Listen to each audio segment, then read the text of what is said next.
ध्यान दीजिएगा दोस्तों, अभी जो उड़ीसा के बालासोर में जो रेल दुर्घटना हुआ है उसमें न तो हमारे देश के प्रधानमंत्री जिम्मेवार हैं, न तो हमारे देश के रेल मंत्री जिम्मेवार हैं। तो आखिर इसका जिम्मेवार कौन है, मैं आपको वीडियो में आगे कुछ और बताऊंगा, आपको कुछ और जानकारी दूंगा। उससे पहले छोटी सी रिक्वेस्ट है आपसे कि मेरे चैनल पर नए होंगे तो कृपया चैनल को सब्सक्राइब कर लें और वीडियो को लाइक और ज़्यादा से ज़्यादा दोस्तों के साथ शेयर करें, ताकि इसी तरह का वीडियो मैं आपके बीच में लाता रहूँ। तो चलते वीडियो को शुरुआत करते हैं। तो जो उड़ीसा में अभी कुछ दिन पहले बालासोर में जो रेल दुर्घटना हुआ था, उसमें हमारे उस रेल हादसा का जिम्मेवार हमारे देश के न तो प्रधानमंत्री जिम्मेवार है, न तो हमारे देश के रेल मंत्री जिम्मेवार है। तो आखिर जिम्मेवार है कौन? तो एक वहाँ की रेल का जिम्मेवार, रेल हादसा का जिम्मेवार वहाँ पर एक मस्जिद को दिखाया गया है, और एक वहाँ पर जो रेल स्टेशन मास्टर हैं, वहाँ पर जो मुस्लिम रेलवे स्टेशन मास्टर हैं उनको जिम्मेवार ठहराया गया है, और शुक्रवार का जो दिन है उसको जिम्मेवार ठहराया गया है। जो शुक्रवार जो जुमे का दिन होता है उसको ठहराया गया है। तो आप इसको अच्छे तरीके से, लॉजिक तरीके से समझने की कोशिश कीजिएगा। बीजेपी आईटी सेल इतना, गोदी मीडिया इतना हद तक नीचे नहीं गिर सकती थी।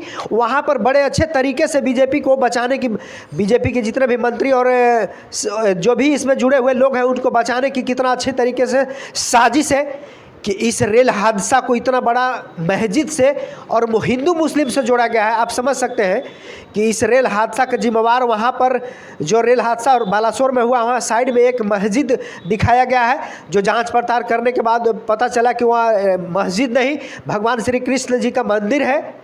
और जो रेलवे वहाँ पर रेलवे का जो स्टेशन मास्टर है एसपी मोहंती जी, इसको एक मुस्लिम रेलवे स्टेशन मास्टर दिखा करके इस नाकामी को छिपाने की भरपूर कोशिश की गई गोदी मीडिया के जरिए। बीजेपी आईटी सेल के द्वारा ट्वीट किया जा रहा है कि जिस दिन जो हादसा हुआ शुक्रवार का दिन है, जो वहाँ पर जो मस्जिद को दिखाया गया उसमें नमाज अदा करने के लिए जो लोग वहाँ पर मौजूद थे, वहाँ से कुछ शरारती किया गया है और रेल हादसा उनके द्वारा किया गया है, और सीधी उनके ऊपर इस रेल हादसा की जिम्मेवारी सौंप दिया गया है। आप बड़े आसान तरीके से समझ सकते हैं कि जिस हमारे देश में कुछ अच्छा होता है तो मोदी पूरा मोदी श्रेय लेते हैं, और कुछ बुरा होता है तो यहाँ पर मुस्लिम और पाकिस्तान और पड़ोसी देश बांग्लादेश के ऊपर इस जिम्मेवारी को सौंपा जाता है। तो आपको इस तरह से जिम्मेवारी से भागने की यहाँ पर कोशिश कर रहे हैं, और बीजेपी आईटी सेल के द्वारा उसको नाकामी को छुपाने के लिए यहाँ पर देखिए कि जब हमारे देश के यशस्वी रेल मंत्री अश्विनी वैष्णव जी चिल्लाकर मंच के माध्यम से बोल रहे थे कि हमने देश में ऐसा एक सुरक्षा कवच बना लिया है कि ट्रेन हादसा हो ही नहीं सकता है। एक ही ट्रैक पर दो तरफ से ट्रेन आ रही है, तो हमने सुरक्षा कवच जो ब्रेक लगाया गया है ट्रेन में, तो वो सुरक्षा कवच रेल हादसा होने से पहले ही, आपस में टकराने से पहले ही सुरक्षा कवच ब्रेक लग जाएगी। तो आप मोदी जी का पोस्टर लगा करके पूरे देश में प्रचार किया गया है कि हमने ऐसा एक सुरक्षा कवच ब्रेक बना लिया है कि ट्रेन हादसा नहीं हो सकता है। लेकिन जब ट्रेन हादसा एक ही जगह पर तीन आपस में ट्रेन टकराती है, तो सुरक्षा कवच वहां पर कहां चली जाती है? सुरक्षा कवच का झिंडोरा जो पीटने वाले मंत्री हैं उनसे मैं पूछना चाहता हूं कि वो सुरक्षा कवच ब्रेक लगा क्यों नहीं? अगर आपके पास सुरक्षा कवच ब्रेक लगाया गया है, आप बोलते हैं, डेमो देते हैं कि आगे से पीछे से सभी जगह से सुरक्षा कवच ब्रेक लगा दिया जाएगा, लग जाएगा ऑटोमेटिक, तो उस दिन जब रेल हादसा हुआ उड़ीसा के बालासोर में, तो उस दिन एक भी आपका ब्रेक ना आगे से काम किया ना पीछे से काम किया। तो ये सब या तो यहाँ पे प्रचार किया गया है, झूठा प्रचार किया गया है, या तो इस जो सुरक्षा कवच ब्रेक के नाम पर जितना पैसा है वो भ्रष्टाचार की भेंट चढ़ गई है।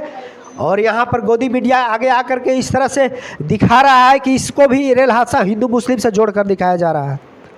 1956 ईस्वी में एक रेल हादसा हुआ था, उस समय हमारे देश के रेल मंत्री लाल बहादुर शास्त्री जी थे, जो अपनी नैतिकता जिम्मेवारी लेते हुए अपने पद से इस्तीफा दे दिए थे।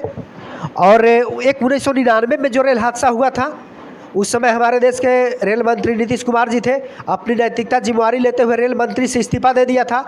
तो आज भी उस समय, उस घड़ी आ चुकी है।